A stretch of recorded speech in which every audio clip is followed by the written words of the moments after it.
Namaskar.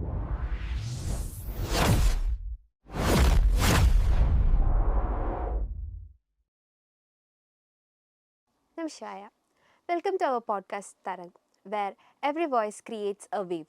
Today we have with us Professor M.S. Sriram, President of Professor K.V. Sarma Research Foundations and former Professor Theoretical Physics, University of Madras. A warm welcome to you, sir. Thank you. Indian mathematical and astronomical tradition spans more than a millennium and across regions. From your perspective, what are the methodological challenges arises while studying Yeah, these the main traditions thing today? is that you should, there are manuscripts and fortunately many texts have been actually edited. Okay, so many of the important texts you don't have to go to the manuscripts, already they have been edited and some of them have been translated. Okay, so now one has to go into that without any preconceptions kind of a thing, that you should not map whatever is there in Indian astronomy or mathematics to what is there in the modern astronomy or even pre-modern Greek, Arab and other astronomical traditions. So, one has to uh, study it in its own this thing, whatever is there in the text, okay, one has to study it and interpret it and then come to conclusions. So, that is the important thing. Oh, that's wonderful, sir. How do algorithmic procedures in Indian astronomical texts differ from the axiomatic or theorem based approaches seen in other traditions? Yes, there is a very important difference in the way Indian astronomical and mathematical texts, how they proceed compared to, let us say, the Greek tradition. Okay. So, in the Greek tradition they will have, in mathematics you have this Euclid in geometry. Okay, there are their axioms are put forth and then theorems are derived from that, proved from that, okay, proved theorems and lemmas etc., which follow from the axioms, and then everything else is supposed to be based on these axioms. The Indian mathematics and astronomy doesn't work that way. Okay, it is more intuitive. Okay, please, I have to make it clear that intuitive doesn't mean less rigorous. Okay, it goes with whatever is normally understood and then builds up, okay, without any axioms or any fixed set of fundamental truths and things like that. Okay, so then it will propose the results are written in terms of sutras. Okay, sutras are algorithms. Okay, earlier they used to be called sutras. In the modern language, it can be called as algorithms. Okay, so now these algorithms are there, okay, but they are there only in the shlokas. In the shlokas mostly contain algorithms, okay, whereas the actual description of the algorithm and actual explanation and derivation was there always in commentaries. Okay, so this has not been appreciated sufficiently. Okay, so it doesn't mean that just you have some intuitive set of rules. There are definite reasoning process. There is a definite way of understanding using logic and whatever is uh, supposed to be quite very clear or very well understood rule or for formula or theorem. Okay, so that is how it is. See, for instance, in the Indian astronomical tradition, Indian mathematics, okay, Bhaskaracharya says that everything follows from the right angle theorem, okay, right angle triangle theorem and the rule of proportionality. Okay, that is like these two are like Narayana which pervades the whole universe.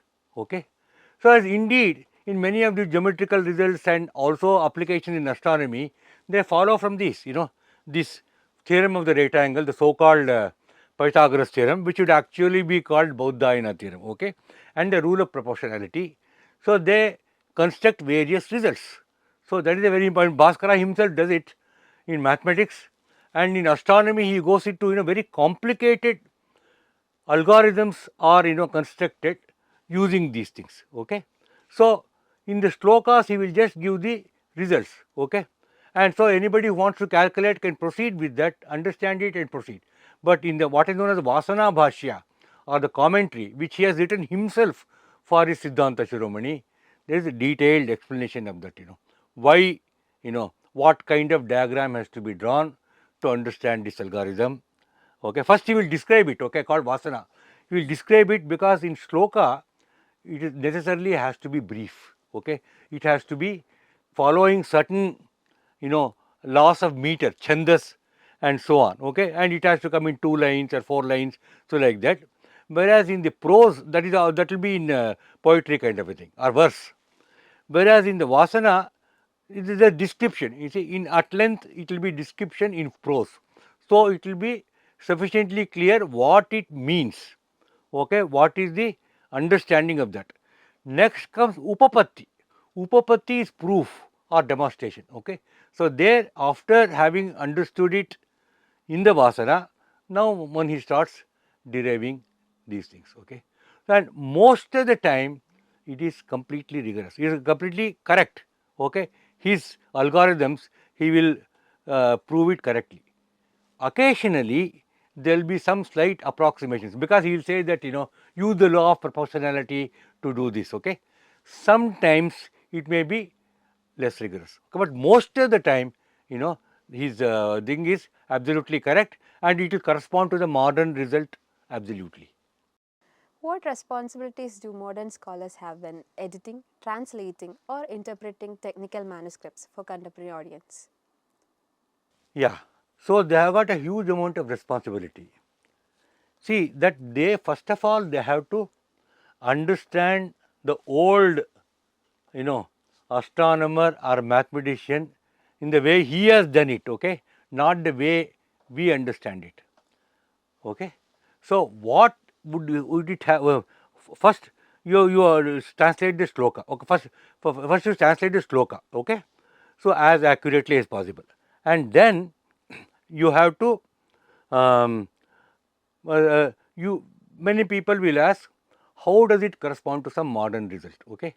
So, there you see some of the authors who are not that careful, they were they will go into, they will use some modern result, the modern way of thinking to get the result that the text has stated, okay. In fact, we ourselves have done it, in Tantra Sangraha, when we were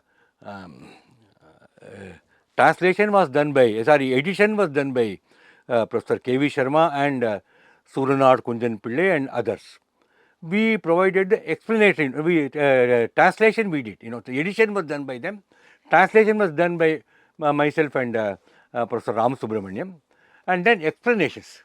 So, explanation of the slokas, okay, first we were using the modern results, modern way of arriving at that result, okay.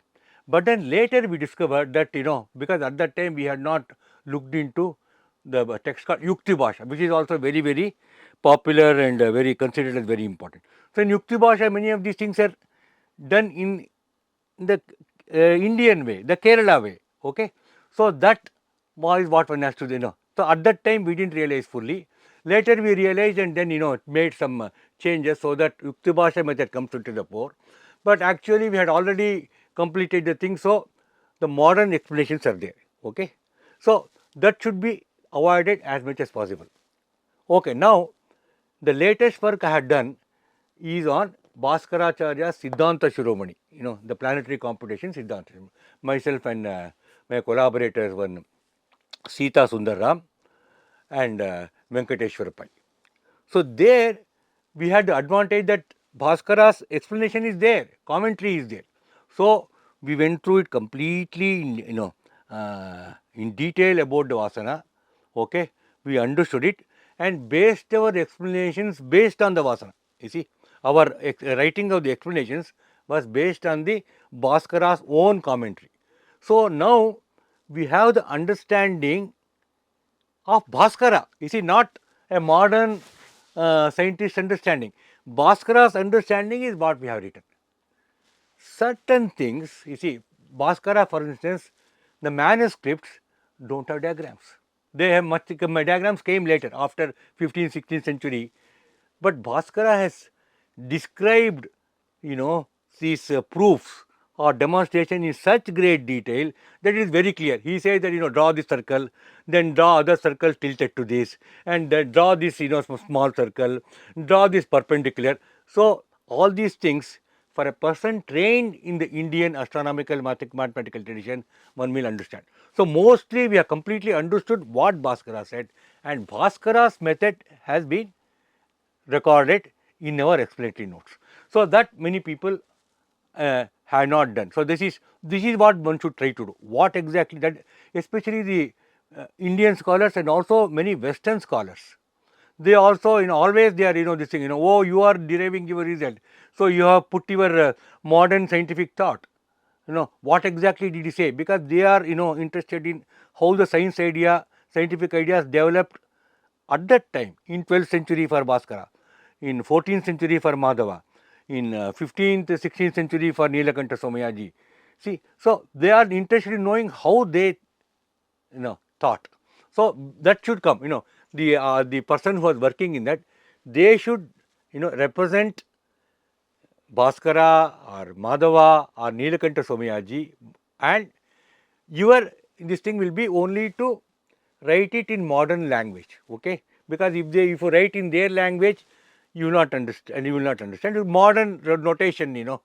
See, like what is the solution of a quadratic equation? Bhaskara has given many more earlier people gave, but we know that ax squared plus bx plus c is equal to 0. The modern solution roots are x is equal to minus b plus or minus square root of b squared minus 4ac by 2a, okay? So we have to write that result, and then but explanation has to be Bhaskara's. So that kind of thing we have to do, so that how they understood and things like that. Yeah. That's very informative, sir. The Kerala school is often cited for its advanced computational techniques. What distinguishes the Kerala astronomical mathematical traditions from earlier Siddhantic frameworks? Yeah.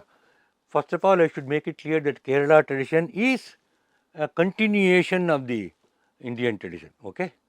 And what happened is that possibly, we don't, I am not a full historian, I am a historian of only Indian science and Indian astronomy and mathematics, okay. So a lot of things happen in the society, okay. Probably, so many of the institutions, traditional institutions were, somewhat uh,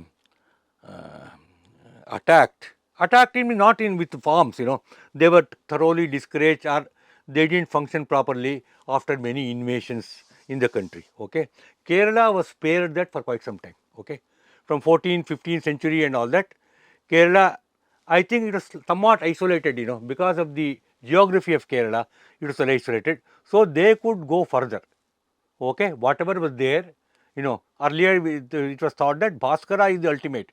Bhaskaracharya, who lived in 12th century and who important works he wrote in 1150, okay. So that is the greatest contribution. Afterwards, Indians didn't advance much, there was not much progress, okay.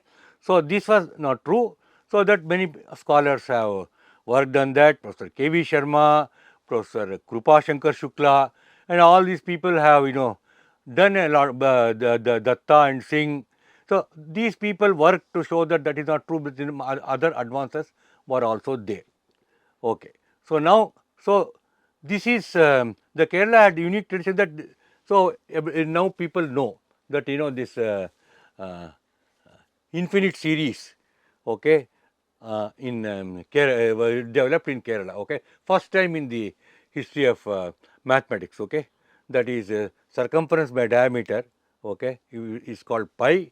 So then they gave a series for pi by 4 is equal to 1 minus 1 by 3 plus and all kind of a thing. So that is a very great advancement, okay, in the Kerala school. Of course, we don't have Madhava's proof, we have Jyeshtadeva's proof in Ukti Bhasha, he has proved those things. Okay, so this, and the way they have, is a very very, the thinking is advanced. Thinking is very advanced. It has gone further beyond what Bhaskara did, and there was one important mathematician called Narayana Pandita. He also had, he comes in 13th century, 14th century, like that. Okay, so but he has advanced a little more. So this is far more, you see, far more of a leap forward. Okay, so they have got this technique of, what can be called as the understanding the limit properly. Okay, the limit of a series, and what to, uh, if you are writing an expression, what to ignore and what is the thing to be included. So that kind of a thing. So they had a very clear idea. So that comes in that. Okay, that is in, that is understood. Okay, now it is well known. Lot of people know it. Okay, Madhava's series. Okay, apart from that, and the little less known is spherical trigonometry. Spherical trigonometry is a little uh, uh, more complicated. Not complicated really. One has to be at least, at the BSc level or higher to understand it. You have to draw a sphere, you have to draw arcs and all that. The spherical trigonometry also tremendous amount of advance happened in Kerala. And what is more, systematization. Okay, systematization happened. Okay, so that is as regards mathematics. Okay, and little more systematization later. Okay, like there is one Pudumana Somayaji who talks about, continued fractions, kind of a thing, and uh, people like Shankara Warrior and Achyuta Pisharadi, who also, advanced these things, understanding of these calculus ideas, and going a little further, more than Jeshtadeva, you see. So that they did. So that is so these people, Achyuta Pisharadi, Shankara Warrior and all that, come around end of 16th century. Okay, and Pudumana Somayaji is little not clear, uh, probably middle of 16th century. We think so, but some people say it is 17th century. Or whatever it is, he made some other advances, in the so-called continued fractions and all that. His aim was to uh, give a method for composing this thing, panchangas, composing a Karana text, which will ultimately lead to, writing panchangas and other. So it was not a Karana text. Karana Paddhati is not a Karana text, but a manual for, composing a Karana text. So there he has made very tremendous, very interesting advances in continued fractions, which was done a little more by, we don't know who is the author. I am working with Venkateshwar Pai on that. That is called Drukkarana. Okay, probably it was composed in late 16th century or early 17th century. Okay, so this is the mathematics part. Apart from that, there is a great advance in astronomy by Nilakanta Somayaji. So he gives a model in his Tantra Sangraha, in which, the planets go around the sun, the sun itself going around the earth. This can be called a quasi heliocentric model. And for that to happen, he did one more interesting thing. This is a little too technical. I don't want to go too much into it. There is this planets. They always used to consider only 5 planets mainly: Mercury, Venus, Mars, Jupiter, and Saturn. We know that now. We know that Mercury and Venus are, their orbits are, we know the modern heliocentric system. Their orbits are inside Earth's orbit. Okay, they are called interior planets. And Mars, Jupiter, and Saturn, their orbits are outside Earth's orbit. That's called exterior planets. And interior planet, there was some big problem. Okay, they had not understood properly. Okay, even the great Copernicus didn't understand it. He gives some wrong these things. Method for finding what is known as the equation of center. I mean, to put it this is non technically, to get the correct procedure for finding the positions of Mercury and Venus. Okay, he gave that, and that led him to some understanding of the planetary motion. Okay, so that's a very great work which of course Tantra Sangraha is only stated in a way, whereas in other works like Aryabhatiya Bhashya, he wrote a commentary in Aryabhatiya Bhashya called Aryabhatiya Bhashya, and then he wrote one Golasara, one Siddhanta Darpana, and under some short work called Grahasputana Vikshepa. All these things he mentions the planetary model, explains it in more detail, why he was led to that kind of a thing. So that is a very important advance, you see. And one more thing, that is of course not only Kerala people. We think that Copernicus, that the modern understanding among scientists, even advanced scientists in India, is that earlier there were planetary models, they were very complicated, okay, and then Copernicus came, he simplified the whole thing, okay, based on some observations, he changed the model, okay, from geocentric to heliocentric. So that is not true. He did postulate a heliocentric model, and it was a great model, distances and all that are given properly, but his model was by no means simple. It has some 36 epicycles and things like that, Only Kepler came to this. To give you the timeline, Copernicus is in 1542, his book. Kepler is around 1618 20, something like that, and Nilakanta Somyaji is 1500. Okay. So, and earlier this thing. So, Indians had a simple model because of their nature of the way they did their astronomy, and obviously Nilakanta followed the tradition but made great advances. His model also was simple. So, he gave a simplified quasi-heliocentric model. He didn't say that Earth moves. We should admit that, And there were some other deficiencies. I can't go into that now. So, but he gave the reasonably correct model for finding the planetary positions. Okay, it is a geocentric model. It is a quasi-heliocentric model in which planets move around the Earth, around the Sun, and Sun moves around the Earth. So, this is the astronomy part in which there is some big advance by the Kerala school. That's very thoughtful, sir. The term Indian knowledge system is now widely used in academic and policy discussions. From a historian's perspective, what care must be taken when using this framework? Yeah, so that one should stick to facts. One should stick to what is written there, okay, and one should not extrapolate and claim all kinds of things. Excessive amount of claims are made, lot of exaggerations are made, okay. So that kind of thing should be avoided. I mean, even I am sorry to say that it is done even by people who are actually quite brilliant people, okay. So you saying for instance that Canada. Canada was about 3rd century or 4th century BC.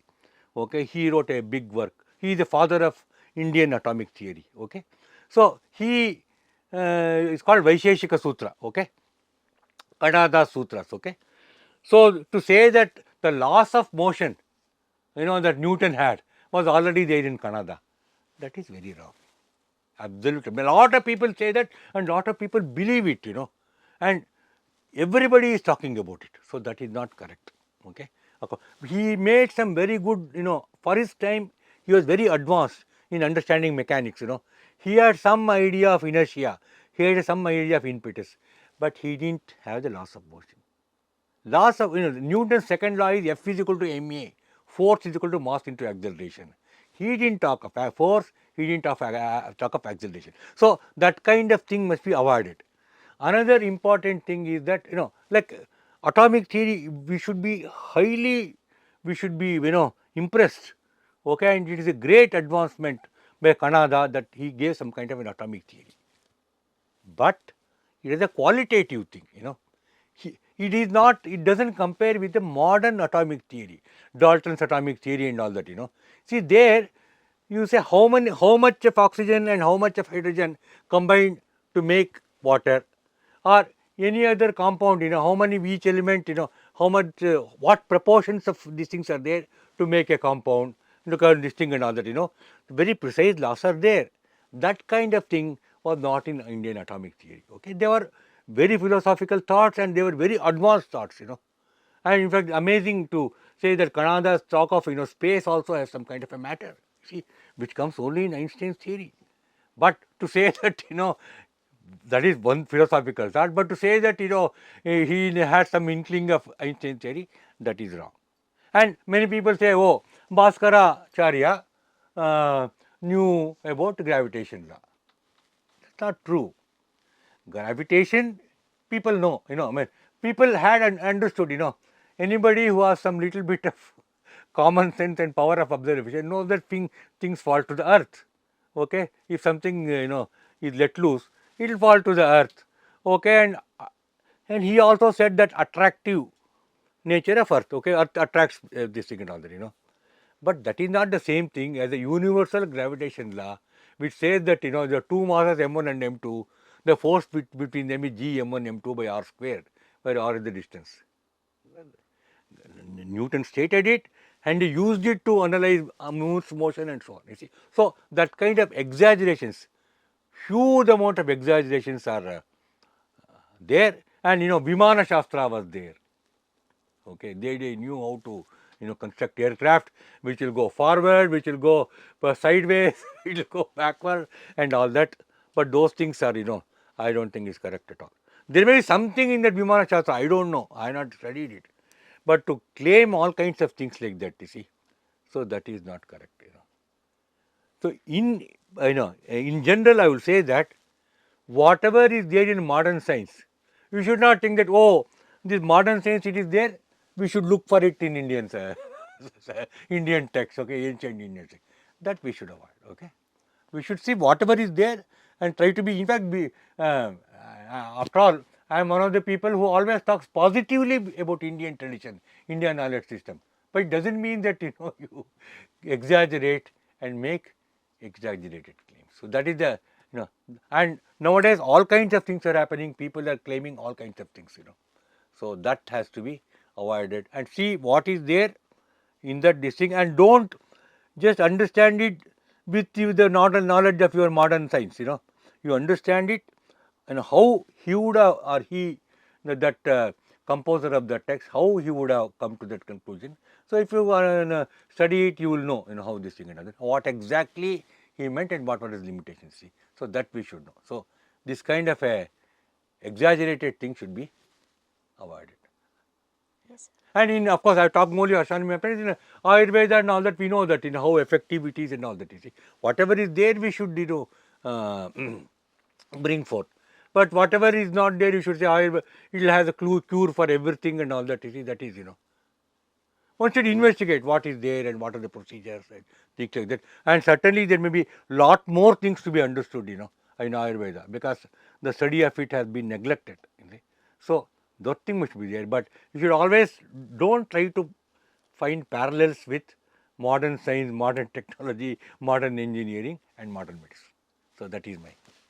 How can Indian astronomy and mathematics be introduced in curricula in a way that maintains both historical accuracy and academic rigor? Yeah, so that is true. Because it can be based on what is there in a astronomy text and all that, but you one doesn't have to go into all technicalities right in the beginning. For school level, you see, I have actually written, class 8 and class 9, what is suitable, about Indian astronomy, which you can talk. You see, you can talk about that, and at a slightly higher level, what can be talked about it. So, and then slightly more, there what is known as epicycle models. See, so that is not suitable for school, it is suitable for colleges. So that kind of a thing, you should and accurately based on what is there, in the these things. And for that, one doesn't have to go to manuscripts. There are already some things we have to go through, but already sufficient number of. We are not the first generation to work on Indian knowledge systems. There are great scholars who have worked for many centuries. So you have to go through these things. Already printed explanations, etc., are available. You start with that first, and then of course you can go into new texts and things like that. Okay, so that is what one should do. That's a very good insight, sir. Why were planetary positions and eclipse chosen as the primary test cases for evaluating Indian astronomical methods? Yeah, that is because they are something which is See, what happened is that one thing one should appreciate is that Indian astronomers, they didn't say that, oh, this is there in Aryabhatiya, so this is there in Siddhanta Shiromani, all various parameters, numbers, various numbers are given and all that, and this is the procedure, you see, we should stick to that. They never said this because they realized that there may be errors, okay. They did realize.